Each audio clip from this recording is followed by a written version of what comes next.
How is it that every one of your little excursions presages some inexplicable catastrophe? Not that you are to blame for the Dominion's fate. No one could have predicted the actions of the Crown Prince. I'm sorry I couldn't save your home. My countrymen are stronger than you think. A few toppled clock towers won't break their spirits. They'll be back on their feet in no time. I hope so. Look at us. Bluer than a pair of bog crabs. Tempting though it may be, sulking will not help us find a solution to this mess. You believe there's one to be found? I don't know. But I am certain we're more likely to find it if we first examine the facts.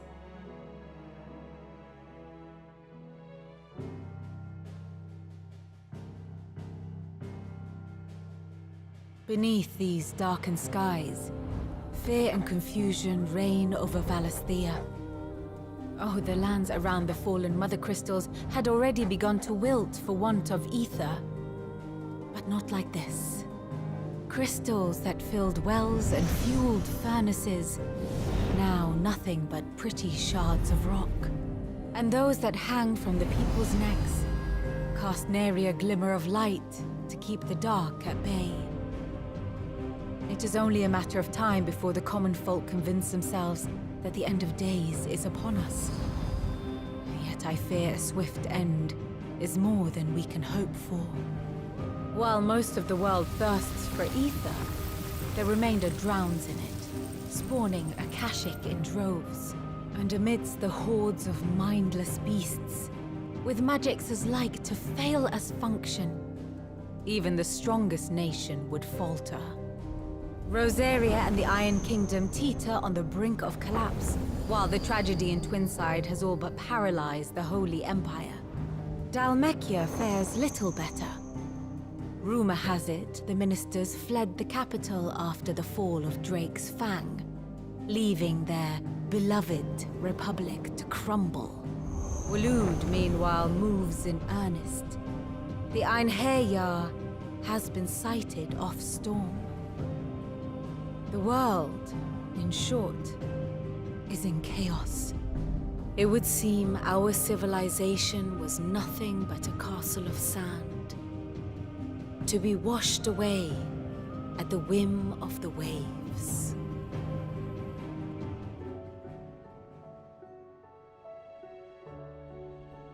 A castle of sand. Not my best flourish, but it seemed fitting. The reports I've received are considerably more blunt in their appraisal. Without the protection of their nations, it will fall to the people to defend themselves against those who would take what is theirs. Which is only ever going to end one way. Defending a farmhouse against a band of chocobo thieves is one thing, but pitchforks and palisades will do little to stall an army's advance. Should the King of Waloed deign to invade, there would be none to stop him. None but us.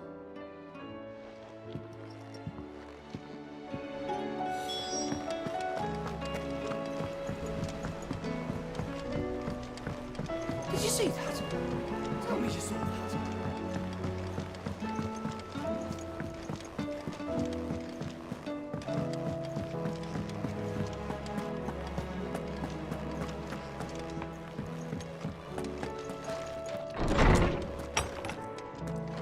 Is a storm coming, Sid? Will there be thunder? Let me guess. You're here about the skies. Is there anything you don't know, Lawsman? It doesn't take a court astrologer to augur the obvious. As for what has disturbed the heavens, that, I believe, is a question the Fallen might be better placed to answer than I. And on the 6th day, did the gods tear the sun from the firmament, visiting darkness upon their prideful sons and daughters. But I dare say you remember your childhood lessons on the sins of Zemeckis only too well. You think they're connected? That Ultima was one of the gods responsible? Well, he has certainly exhibited powers that we mortals would associate with the divine. There is nothing divine about him. But he wouldn't be the first god of whom that could be said, now would he? Yet for all the fairy tales that tell of the sins, there is almost nothing in the way of actual historical accounts. Had I the Journal of Moss the Chronicler, I may have been able to tell you more, but alas, I fear all remaining copies have been lost to time. You will forgive me, I hope? Certainly not. Because there is nothing to forgive. Even without this journal, you've provided us ample wisdom. And we will always be grateful for it. Perhaps Otto will be more inclined to share his thoughts when he hears what the others had to say.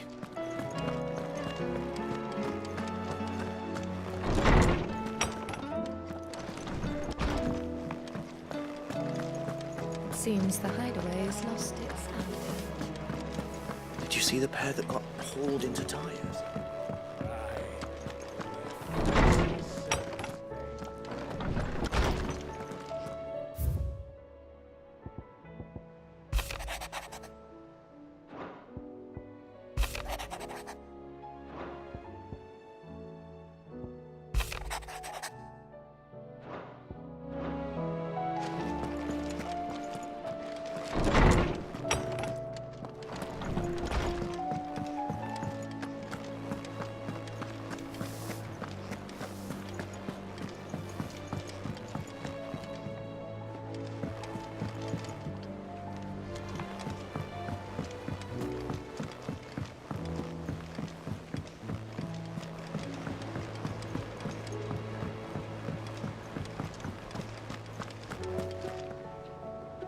Clive, we have a problem. Only one. That would be a first. It would. Actually, there are three. We had as many owls arrive while you were at the shelves. Martha's got a Kashik out her gates, and talk of monsters roaming the hills outside of Northreach has put the wind up Isabel and her lot. And don't forget Dalimil. Lubor says the village was raided by bandits. When it rains... It fucking pours. The curse breakers are spread thin, taking stock of the damage in the Dominion. And even if I could get word to all of them, I doubt they'd get here in time to make any real difference. Which means there's only two people who can. Jill and I. Let them know we're on our way.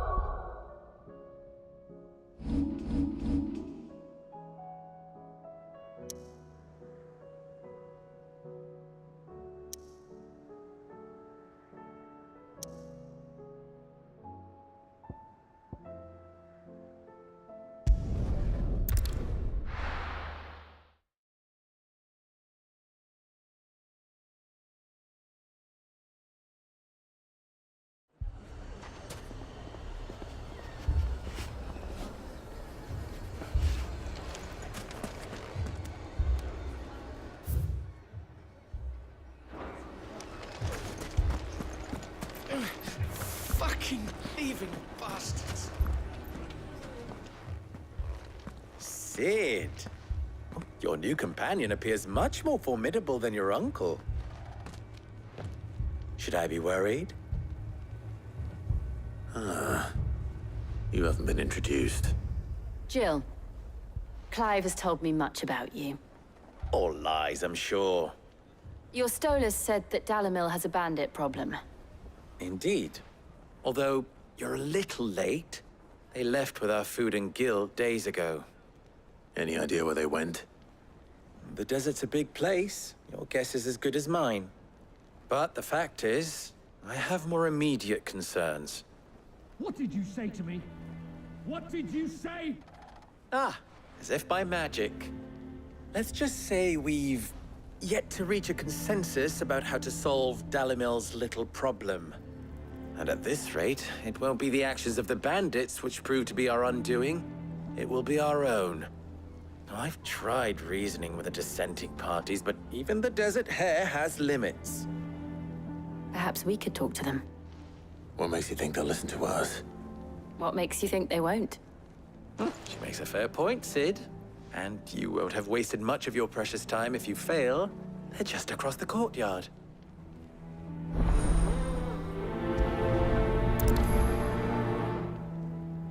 Suppose we just follow the shouting.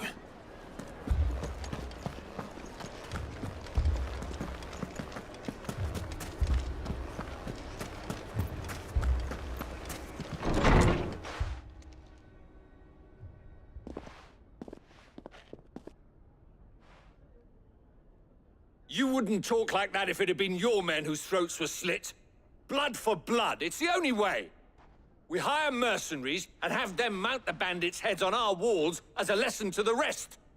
And what happens when those mercenaries are slaughtered like your men? Are you going to hire more? We're better off using that coin to buy food and supplies. If we hire mercenaries, the only thing we're buying is the bandits' ire. And you cannot fill empty bellies with that. Do you hear me? But what happens when they come back? Maybe it'll be your throat that's slit. That's enough. Both of you. Any more of this and I'll throw you out myself. Come back when you're ready to talk like adults.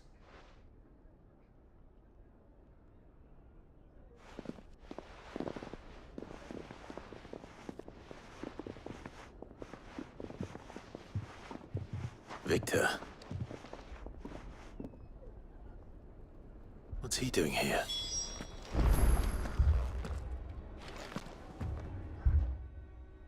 Sid. And Lady Jill. What brings you here? I was about to ask you the same thing. Costness is in chaos, and the markets have all but ceased to operate. The Briar's Kiss here in Dalimil is the only place I can reliably obtain supplies. I was here to do just that when Master Lubor told me of his troubles. He thought I might be able to talk some sense into these fools. But if you're here, I suppose his patience must be waning. Who are those people? Those were the thorns in Lubor's side. And the reason this place might be headed the same way as Costness. It's these accursed skies. The darkness is enough to drive a man to madness. Or an entire city, for that matter. We're still working on the skies. But in the meantime, perhaps we can find a solution to Dalimil's problems. I hope so. For all our sakes.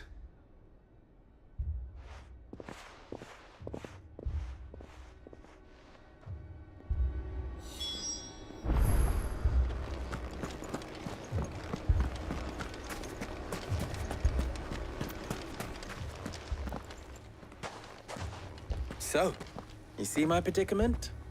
What I saw was a room full of people who were angry and afraid. And with good reason by the sound of it. But if left to smolder, that anger and fear could set the entire town alight. My thoughts exactly. What to do? Both sides wish to protect their homes and livelihoods, if only they could agree on how. But as long as they are divided, we are vulnerable. And if there's one thing bandits like, it's an easy target. What would Sid the Outlaw suggest? Well, if it were my namesake,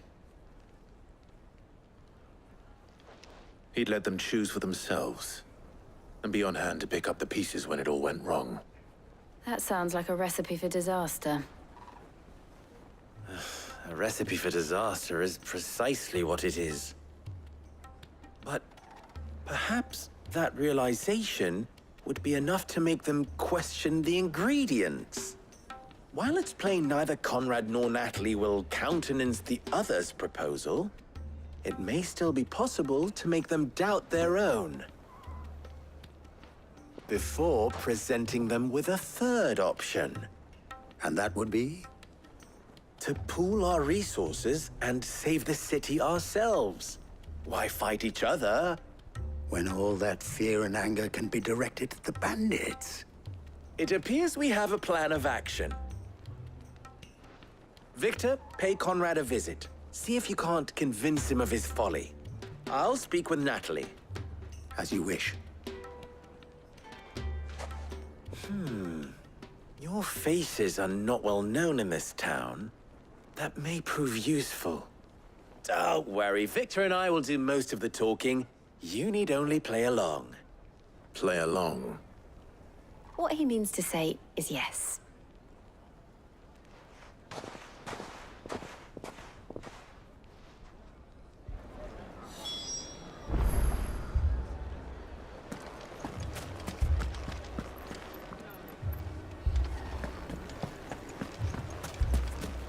Picture it, Conrad.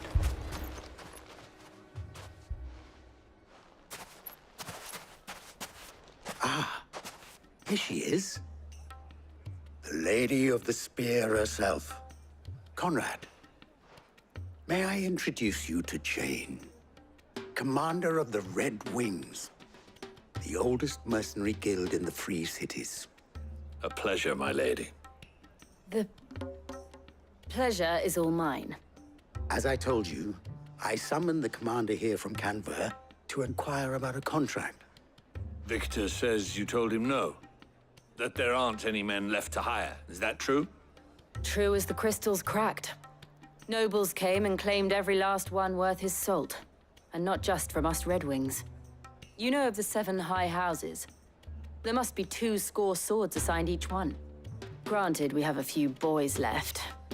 If it's boys you're looking for.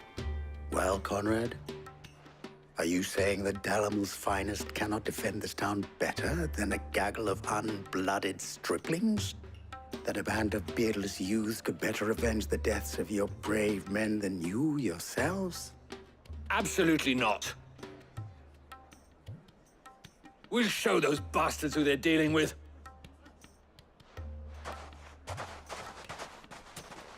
I can't believe that actually worked. Conrad's not what you call the brightest candle in the crypt. And there's a reason why I had you do the talking and not Sid. Well played, my lady.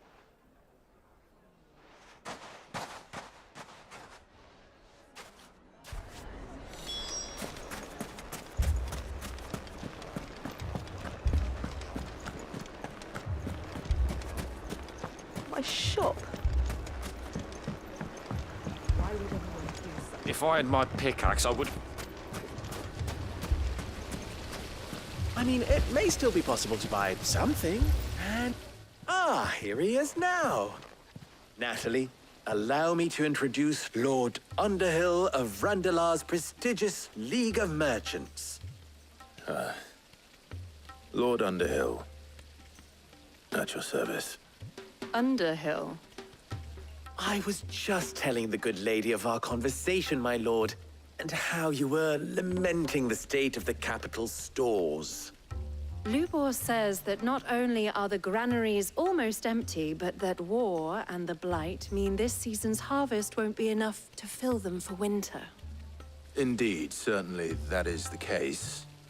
The nobles in the capital are buying up the city's stocks of barley and wine, driving the prices higher than most commoners can afford. It is only a matter of time before the peasants revolt. It is worse than I thought. If what Lord Underhill says is true, I fear we have little hope of supplementing our stores, meager though they regrettably are. And while I applaud your endeavors to dissuade our more bellicose citizens from seeking vengeance, I sense Conrad is not wrong in his assessment of the bandits' likely return. Which means that now, more than ever, we will need to secure what little we still have. Food, weapons, herbs, everything. If our humble town is to endure not only this hardship, but those that are certain to follow, we must stand united. All right. If it will help to protect my home, I'll do it. But you needn't have gone through this charade.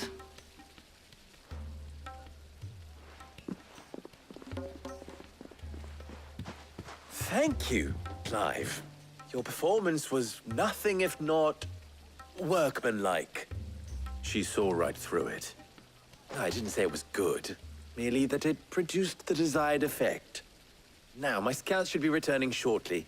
Meet me back at the Briar's Kiss, and we shall see what we face.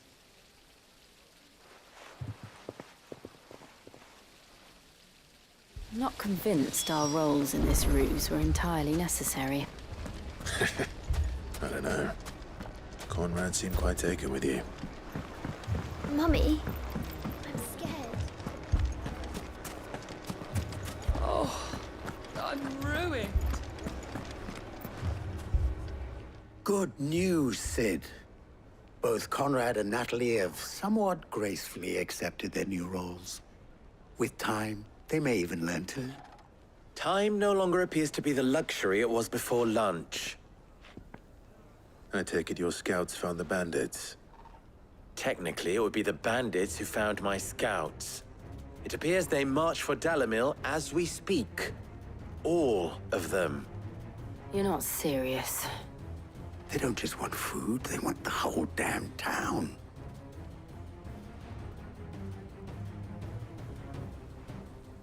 I have a favor to ask.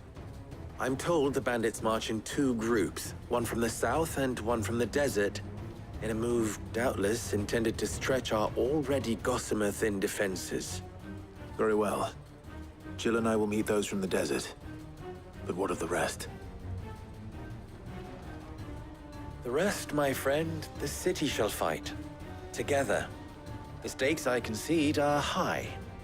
But if this does not unite Dalimil, nothing will. That is a lot of faith to put into those who had their hands around each other's throats but a moment ago. Then it will be for us to see that their hands are kept occupied. And I do mean us. I thought you might say that. We'll hold them off for as long as we can. And we will do the same.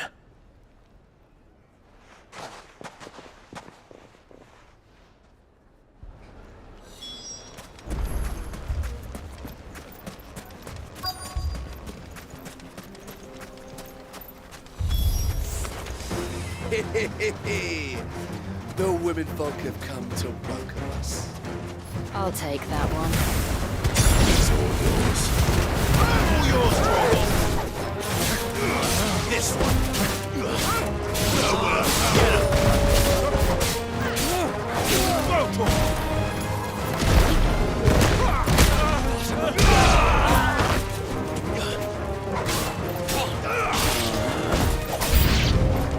They mean to overwhelm us.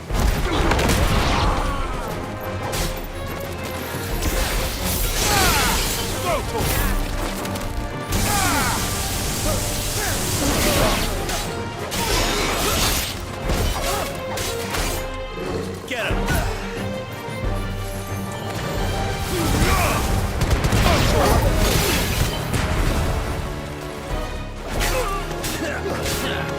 Get him! Over here!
The townspeople. Could they have held out? I don't hear any fighting. What do you think? That we should hurry.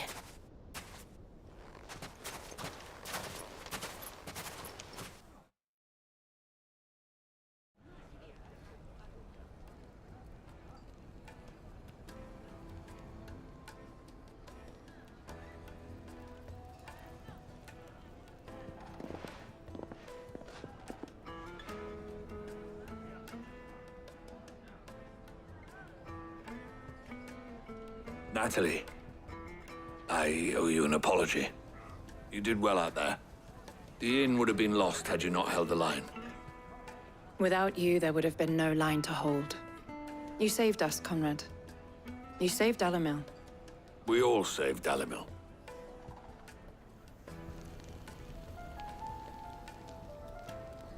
Conrad seems to have had a change of heart.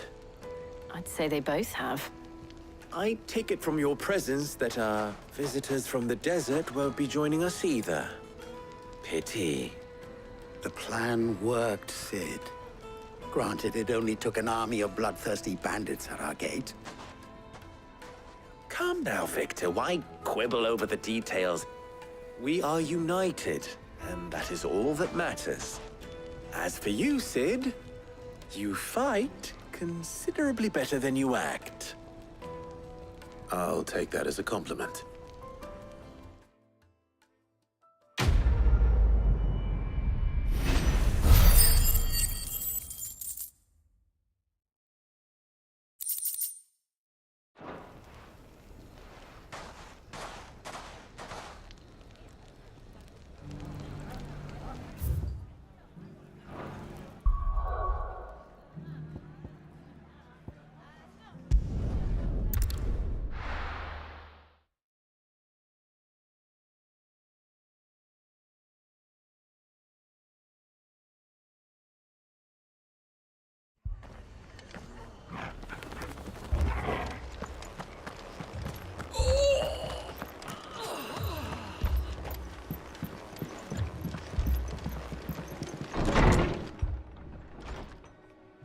Martha, it's good to see you. And you, Clive. Jill? Otto said you'd been attacked by a Kashik. What exactly happened here? Those skies are what happened. Not long after they fell dark, we had our first visit. There were hundreds of them. Tried to storm the hill. Only a handful made it up here, but that was more than enough. The rest are still down there now. And while we have a few willing fighters holding them back, they're sorely outnumbered. What do you think, Clive? That we join the fight? I thought you'd never offer. Now, where I need you is the Fallen Gate. That's where the fighting is fiercest. Let the men know you come to help. Something tells me they'll be pleased to see you. We're on our way.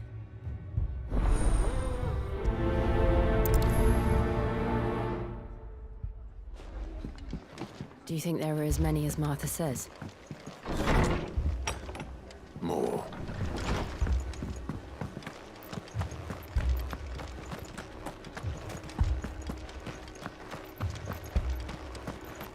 You don't think they've abandoned us, do you? Them not. No chance.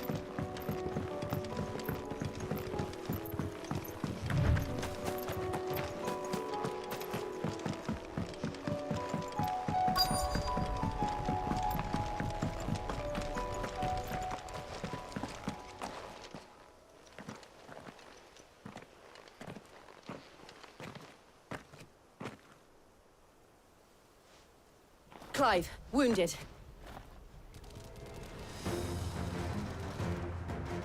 We deal with the Akashic first.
These men don't have the look of hired swords.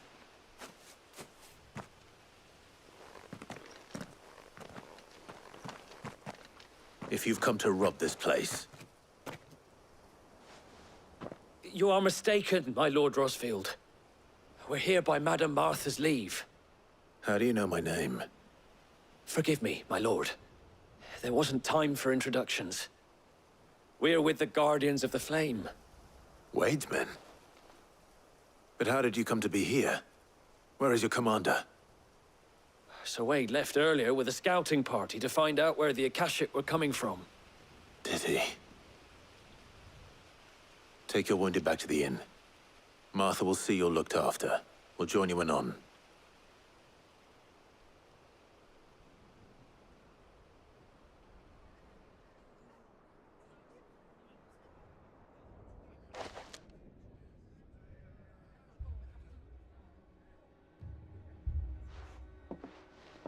And to think you took them for thieves. A fine reward for holding off the horde, that is. When did Wade and his men arrive?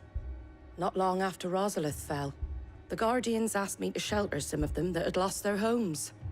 They were making ready to leave just as the skies turned, and we agreed it was best we stuck together. Martha! Trouble! The scouting party's almost at the lift, but they got a pack of Akashic snapping at their heels! And they got wounded with them! They're not gonna make it! Damn it all. We'll worry about them, Martha. You look after everyone here. If any can still fight, send them to the lift. I will. You two be safe now.